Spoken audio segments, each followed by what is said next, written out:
मित्रों, कैसे हैं आप लोग। आइए आज एक जानी मानी फिल्मी अदाकार की एक महान हस्ती के विषय पर आज ज्योतिषी विश्लेषण करते हैं।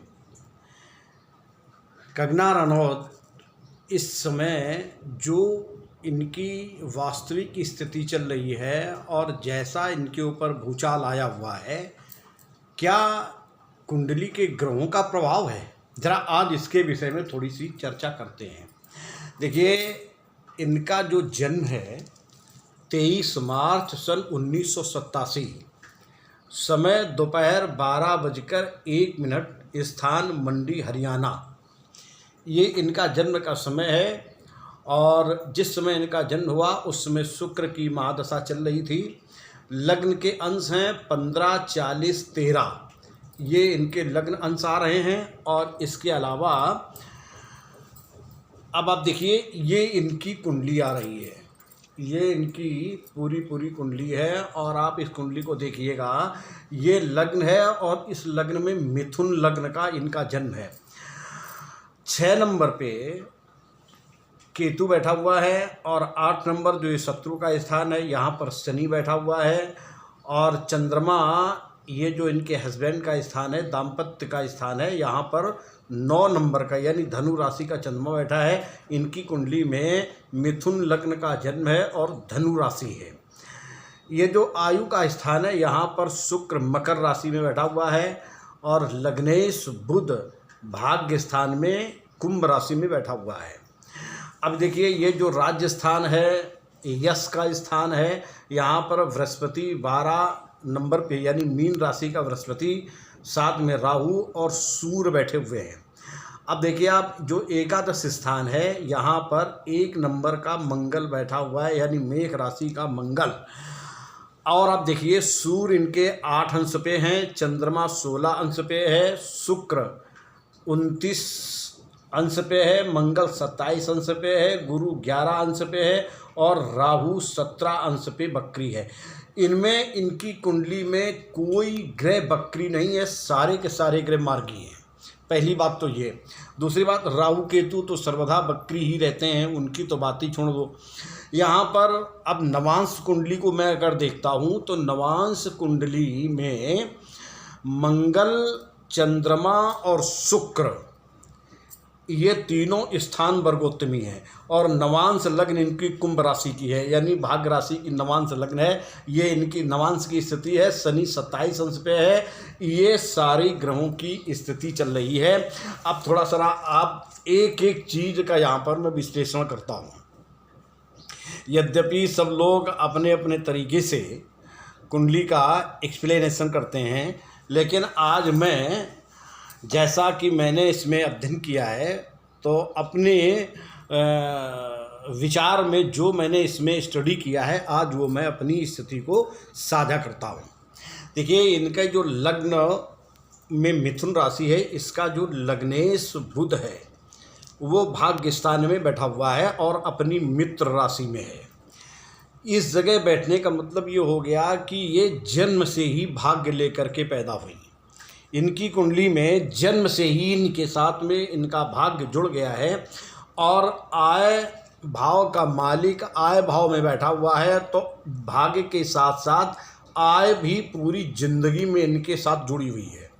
इसके बाद मैं देखता हूँ कि इनके स्थान पे ये जो चंद्रमा यहाँ 7वें स्थान पे बैठा हुआ है, ये चंद्रमा, ये पति का घर है और ये इनका स्वयं का घर है। चंद्रमा की पूर्ण दृष्टि इस लग्न पर जा रही है। इसका मतलब इनके चेहरे पर एक विशेष चमक बहुत लंबे समय तक बनी रहेगी और जल्दी जल्दी इनकी युवावस्था समाप्त नहीं होगी, लंबे समय तक स्थिर युवावस्था इनकी रहेगी। क्योंकि चंद्रमा नवीनता देने वाला ग्रह है, एक विशेष कांति देने वाला ग्रह है। इनके जो हस्बैंड होंगे वो भी बहुत ही सुंदर होंगे, रूप लावण्य से युक्त होंगे। अच्छा, अब आप देखते हैं कि शनि की पोजीशन 6ठे स्थान पे है और राहु, गुरु और सूर्य की स्थिति। देखो, मैं आपको एक बात और बता दूं, कुंडली में इनका जो जन्म है वो दोपहर में 12:01 पर हुआ है। एक ज्योतिष का सिद्धांत है, भगवान राम का जन्म ठीक 12 बजे दोपहर में हुआ। भगवान कृष्ण का जन्म ठीक 12 बजे रात्रि में हुआ और वामन भगवान का अवतार भी ठीक 12 बजे दोपहर में हुआ। एक ज्योतिष का ऐसा सूत्र है यहाँ पर कि 12 बजे दोपहर से लेकर के 12:45 बजे दोपहर तक किसी का जन्म हो, अथवा 12 बजे रात्रि से लेकर के 12:45 बजे रात्रि के बीच में किसी का जन्म हो, तो वो व्यक्ति राजा या रानी के समान जीवन यापन करता है। 12 बजे के जितना निकट जन्म होता जाएगा उतने उसमें विशेष पावर आता जाएगा, और ठीक 12 बजे अगर किसी का जन्म होता है तो वो अवतार ही है। तो यहाँ पर 12:01 पर इनका जन्म हुआ है। 1 मिनट आगे बढ़ा है। अगर 1 मिनट ना होता और पूरे 12 सेकेंड तक बिल्कुल अपनी जगह होते तो ये अवतार ही होता, लेकिन ये 12:01, ये 1 मिनट आगे बढ़ गई हैं। इनका जन्म 12:01 पर हुआ है, इसलिए इस कुंडली में सूर्य की स्थिति केंद्र में आ गई है। एक बात और विशेष करके देखिएगा कि इनकी कुंडली में गुरु के साथ में राहु बैठ करके चांडाल योग भी बना रहा है, और सूर्य के साथ में राहु बैठ करके ग्रहण योग भी बना रहा है। एक बात और इसमें है कि सूर्य देखिए लग्न में बृहस्पति बैठा हो, पूर्ण दिग्बली होता है। यहाँ का बृहस्पति बहुत शुभ माना जाता है। इस जगह का शुक्र और चंद्रमा बहुत शुभ माना जाता है। यहाँ का शनि बहुत शुभ माना जाता है, बहुत धन देने वाला होता है। और इस स्थान में सूर्य बैठा हो, मंगल बैठा हो, ये बहुत ही शुभ माने जाते हैं। ये स्थान दिग्बली कहलाते हैं। यहाँ पर सूर्य इनका स्थान दिग्बली है, जो बहुत ही पावरफुल है, और सूर्य 8 अंश पे है, यानी युवा अवस्था का बैठा हुआ है। तो अब मैं बात करता हूँ, एक एक चीज़ को यहाँ से लेता हूँ, शुरुआत करता हूँ कि बुध की स्थिति तो भाग्य स्थान में बैठ करके बुध इनका बहुत अच्छा आ गया है।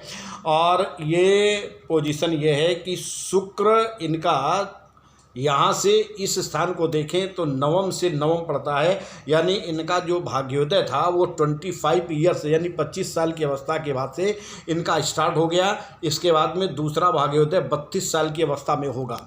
अब आप ये देखिए कि इनका जो मंगल बैठा हुआ है, ये आज स्थान में मंगल बैठा है, और शनि 6ठे स्थान में। शनि जिस जगह बैठता है उस जगह की हानि करता है, ये शत्रुओं का नाश कर रहा है। लेकिन मंगल यहाँ पर आज स्थान में बैठ करके सबसे पावरफुल इस कुंडली में मंगल यहाँ पर बैठ करके अपनी पूरी शक्ति इनको प्रदान कर रहा है। ये मंगल बहुत ही फास्ट माइंड का है, क्रियाशील वाला है, तार्किक बुद्धि वाला है, और माइंड स्थान पर पूर्ण दृष्टि रखे है। इसका मतलब ये बहुत ही इनका माइंड बहुत ही तेज है, और बहुत बाल में खाल निकालने की कैपेसिटी इनके अंदर है, और इसके बाद में ये क्रियाशील भी है। अच्छा, दूसरी एक बात और है, कुंडली में सूर्य और चंद्रमा राजा ग्रह हैं और मंगल नायक है, यानी मंगल सेनापति है। तो सेनापति ही विजय दिलाता है, वो सेना का पूरा कमांड अपने हाथ में रखता है। तो यहाँ पर जो कुंडली में मंगल यहाँ पर बैठा हुआ है, तो इनके अंदर दूसरों पर शासन करने की क्षमता बहुत गजब की है। तीसरी बात एक ये है कि मंगल और शनि ये तीसरे, छठे और एकादश स्थान में राहु, शनि और मंगल ऐसे बैठे हों तो वो बड़ी बड़ी आपत्तियों को नष्ट करने वाले होते हैं। ऐसे व्यक्ति को बड़ी बड़ी आपत्तियों से बचा करके निकालते हैं। त्रिखड एकादशे राहु, त्रिखड एकादशे शनि, त्रिखड एकादशे मंगल, सर्वारिष्ट प्रशांतये, ये सभी अरिष्टों का नाश करने वाला होता है।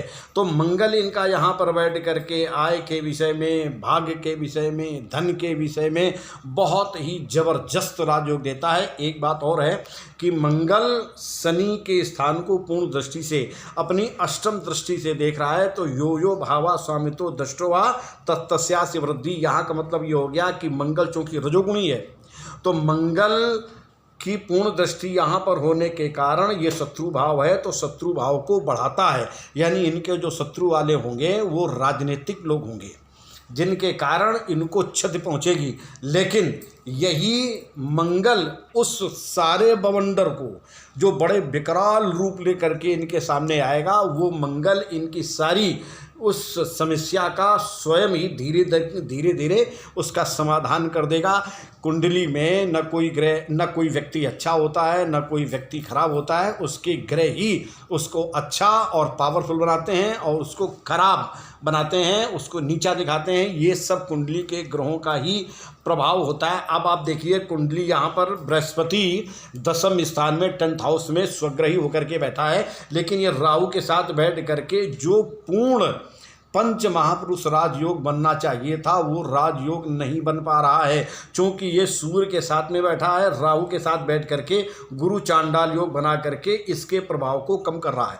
देखिए इनका जो शुक्र है, ये पंचम भाव का मालिक शुक्र 10वें स्थान में एक मित्र राशि में बैठा है और शनि की पूर्ण दृष्टि में 29 अंश पे, शुक्र की पोजीशन 29 अंश पे है, यानी बहुत ही पावरलेस हो गया। तो ये जो इसमें कला क्षेत्र में आई है, ये तो कला क्षेत्र इनका बढ़ा रहा है, लेकिन इसके अलावा जो इनकी योजना बन रही है उस योजना को ये फेल कर देता है, क्योंकि ये योजना को क्रियान्वित करने में देरी कर देते हैं। इनके साथ एक बहुत बड़ी एक समस्या ये है कि अगर किसी योजना को बनावें और तुरंत ही उसको प्रयोग में ला दें तो उसमें इनको विजय मिल सकती है, लेकिन ये योजना को देरी करती हैं तो वो हवाई हो जाती है, क्योंकि शनि वायु तत्व का प्रधान देवता है और शनि की पूर्ण दृष्टि शुक्र पर जाने के कारण उस योजना को हवाई कर देता है। लेकिन मैं आपको एक बात और बताऊं कि किम कुर्वन्ति ग्रहा सर्वे यस्य केंद्रे बृहस्पति, केंद्र में यहाँ पर बृहस्पति बैठ करके बहुत ही सुंदर राजयोग भी बना रहा है। और राहु, अब यहाँ पर राहु की दो स्थितियाँ हैं, एक तो राहु चांडाल योग बना रहा है, दूसरा इनकी कुंडली में ये गुरु के साथ बैठ करके राजयोग भी बनाएगा, क्योंकि ये दशमेश के साथ बैठा है और 10वें स्थान में अगर राहु बैठता है तो ऐसा व्यक्ति निश्चित ही राजनीति में प्रवेश करता है और उसका अचानक राजनीति में प्रवेश होता है और वो धमाका करता है, क्योंकि शनि लोकतंत्र का कारक ग्रह है और राजनीति का कारक ग्रह राहु है। अब आप देखिए लग्नेश जो बुध है वो भाग्य स्थान में है और जो भाग्येश है वो छठे बैठा हुआ है, यानी यहाँ बैठने का मतलब हो गया कि इनके भाग्य में निरंतर, यद्यप भाग्य जीवन में जुड़ा रहेगा, लेकिन भाग्येश अपने से छठे बैठे होने के कारण, यानी लग्न से छठे बैठे होने के कारण ये बहुत ही रुकावटें डालता है, बहुत ही परेशानियां पैदा करता है, भाग्य की उन्नति में बाधाएं बहुत लाता है। लेकिन लग्नेश का यानी बुध का और भाग्येश शनि का केंद्रीय प्रभाव है, जिसके कारण ये उन समस्याओं को पार करते हुए एक दिन बुलंदी प्राप्त करेंगी। और मैं आपको ये बता देना चाहता हूँ कि इस कुंडली के जो भी लक्षण यहाँ पर दिख रहे हैं वो बहुत ही महापुरुषों जैसे लक्षण मुझे यहाँ पर दिखाई दे रहे हैं, और ये साहस का देने वाला और बहुत ही शक्ति प्रदान करने वाला ये मंगल ग्रह है। लोग जब मंगल आय स्थान में बैठता है और स्वग्रही होता है तो होता क्या है कि लोग अपने आप इनसे जुड़ते जाते हैं और इनकी लॉबी तैयार होती जाएगी, बहुत बड़ी लॉबी बन जाएगी। ऐसे लोग जो इनसे बिल्कुल अपोजिट रहने वाले थे या इनसे बिल्कुल समभाव में रहने वाले थे वो भी एकदम इनके पक्ष में आकर के जुड़ेंगे और इनकी बहुत बड़ी लॉबी तैयार होगी। अब आप देखिए शुक्र की महादशा में इनका जन्म हुआ, इसके बाद में सूर्य की महादशा चली और सूर्य की महादशा के बाद में फिर इनका चंद्रमा की महादशा चली, मंगल की महादशा इनकी वर्तमान में चल रही है। 29/11/2018 से इनका मंगल लगा है। ये देखिए 29/11/2018 से इनकी मंगल की महादशा प्रारंभ हो गई है और मंगल में गुरु का अंतर 14 मई 2020 से लगा है, 14 मई 2020 से, और या 20 अप्रैल 2021 तक रहेगा। अब देखो इनके साथ घटना क्यों घटी, उसका मेन कारण ये है कि ये जो मंगल है ना, ये प्रॉपर्टी वगैरह का, भूमि का कारक भी है और ये प्रॉपर्टी वगैरह देता है।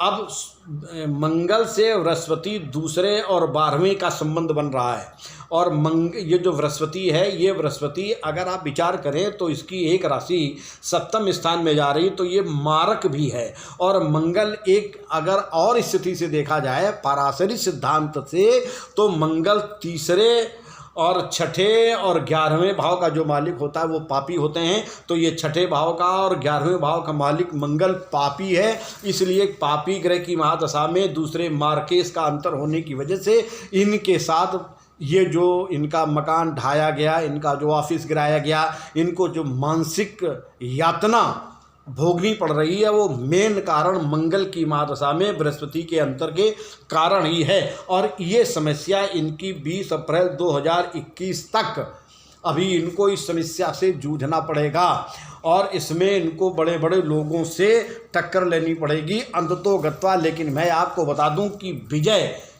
इन्हीं की होगी, क्योंकि इनके ग्रह इतने पावर में बैठे हैं। केंद्र में बृहस्पति है और मंगल और शनि की स्थिति भी बहुत ज़बरदस्त है, इसलिए इनका जो पराक्रम है वो आगे बढ़ करके निखर करके आएगा। लोग इनके पक्ष में खड़े होंगे और विपक्षियों को इनके आगे झुकना पड़ेगा। ये इनके अंदर एक विशेषता है। और अब मैं इनको एक सलाह देता हूँ, अगर ये कहीं से मेरी इस बात को सुन रही हो तो मैं इनको सलाह देता हूँ कि ये तुरंत ही अपने घर से जब निकलें तो गणेश जी के दर्शन करके निकलें। गणेश की या तो मूर्ति अपने पास रख सकती हैं या गणेश जी के दर्शन करके घर से निकलें तो बड़ी बड़ी बाधाएं इनकी स्वतः ही समाप्त होती रहेंगी। इस कुंडली में कोई ग्रह बकरी नहीं है, सब ग्रह मार्गी हैं, इसलिए एक बहुत बड़ी। अब देखिए इनके अंदर एक बात और मैं बता दूं, महापुरुष के लक्षण इस कुंडली में मुझे मिल रहे हैं। जितने भी महापुरुष आए हैं उनको निश्चित ही अपमान, बहुत से ऐसे आए हैं जिनको अपमान सहन करना पड़ा है, जैसे सीता जी और दूसरी द्रौपदी और तीसरी झांसी की लक्ष्मीबाई, झांसी की रानी लक्ष्मीबाई। ये इन लोगों को निश्चित ही अपमान सहना पड़ा और कष्ट सहना पड़ा है। तो इनके भी ग्रह इस तरीके से, एक तो 12:01 पर इनका जन्म है और दूसरा जो ग्रहों की स्थिति बन रही है उस ग्रहों की स्थिति के कारण इनके जीवन में निश्चित ही समस्या आएंगी, इनको अपमान सहन करना पड़ेगा, लेकिन उनसे निकल करके और अपना एक वर्चस्व कायम करेंगे और राजनीति में प्रवेश करके ये राजनीति में धमाका करेंगी और बहुत अच्छा इनका ऊंचा कद होगा। अब मैं आपको एक बात और बता दूं कि इनकी कुंडली में जो वाणी का स्थान है उस स्थान का मालिक जो चंद्रमा है वो बृहस्पति के साथ में केंद्र में बैठा है, तो गज केसरी राजयोग भी बन रहा है। ये राजयोग चंद्रमा को पावर दे रहा है और इसलिए इनका मन भी बलिष्ठ है और सूर्य गुरु के साथ हो करके और दिग्बली हो करके इसलिए आत्मा भी बलिष्ठ है और मंगल यहाँ पर बैठा है इसलिए पराक्रमी बहुत हैं। ये सारे लक्षण सूर्य, चंद्रमा और लग्न जब ये बलिष्ठ हो जाते हैं तो ये महाभाग्योग की रचना करने लगते हैं।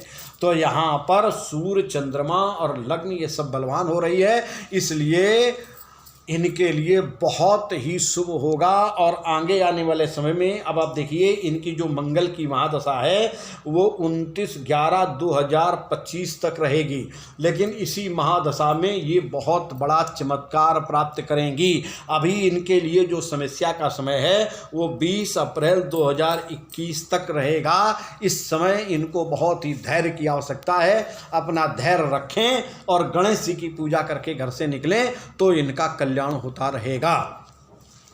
आज मित्रों मैं ज्योतिष के विषय में जो भी बता रहा था, यद्यपि इसमें बताने के लिए तो बहुत सारी बातें हैं, इसके लिए बहुत समय चाहिए, लेकिन मैंने थोड़ा बहुत अभी आपके सामने जो वर्णन किया है, जो मैंने बताया है, तो यहाँ की जो ग्रहों की स्थिति को देख करके बताया, इसलिए अब मैं अपनी वाणी को यहीं पर विराम करता हूँ और आगे फिर कोई नई जानकारी के साथ में आपके सामने उपस्थित होऊंगा। तब तक के लिए नमस्कार।